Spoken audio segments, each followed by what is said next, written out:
Buongiorno mondo, bentornati nel mio canale. Oggi qui per voi ci sarà un simpatico, carinissimo refashion, un tutorial creativo che riguarda una delle tendenze del momento per quanto riguarda il campo fashion, la moda. Si chiama, l'oggetto che andremo a ricreare si chiama Muscle Tee. Muscle Tee. Spero di averlo pronunciato bene, ma abbiate pietà, io comunque prediligo sempre anche questi termini international tradurli nella mia lingua, in italiano o in dialetto, in siciliano forse delle volte anche meglio, rendono di più.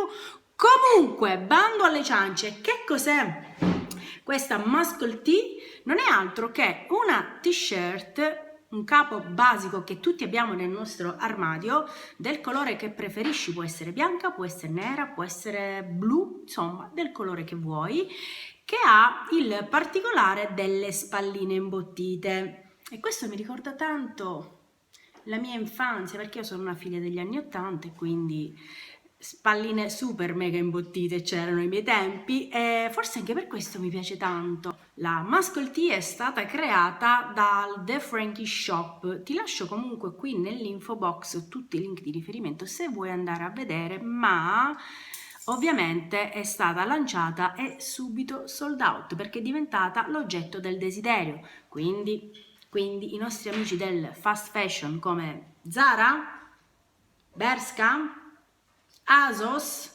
hanno subito riprodotto quest'articolo, ovviamente ad un costo inferiore e a tutto quello che ci sta dietro al fast fashion, ma questo apre il vaso di Pandora e non lo vogliamo aprire per ora perché dobbiamo vedere questo tutorial. Quindi perché non farcela noi nella nostra bella casetta con le nostre manine, perché tanto è molto facile e molto semplice da ricreare. Ti faccio vedere come l'ho fatta io. Ti occorrerà solamente la t-shirt, che può essere bianca, nera, del colore che preferisci, le spalline, degli spilli, ago e filo e delle forbici e basta, praticamente. Un po' canotta, un po' t-shirt, si indossa praticamente su tutto. Alla fine del video tutorial vedrai anche degli outfit che ho creato io con questa mia magliettina, che sarà l'inizio di una lunga serie perché ho intenzione proprio di farmela nera.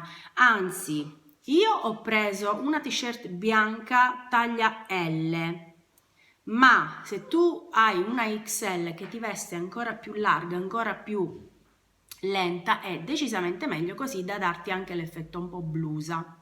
Mi sono spiegata? È intendito? Ok, allora non mi resta che lasciarti al video tutorial veramente facile, ma non dimenticare di iscriverti al mio canale se questi contenuti ti piacciono e lasciarmi un segno del tuo passaggio. Alla prossima, ciao!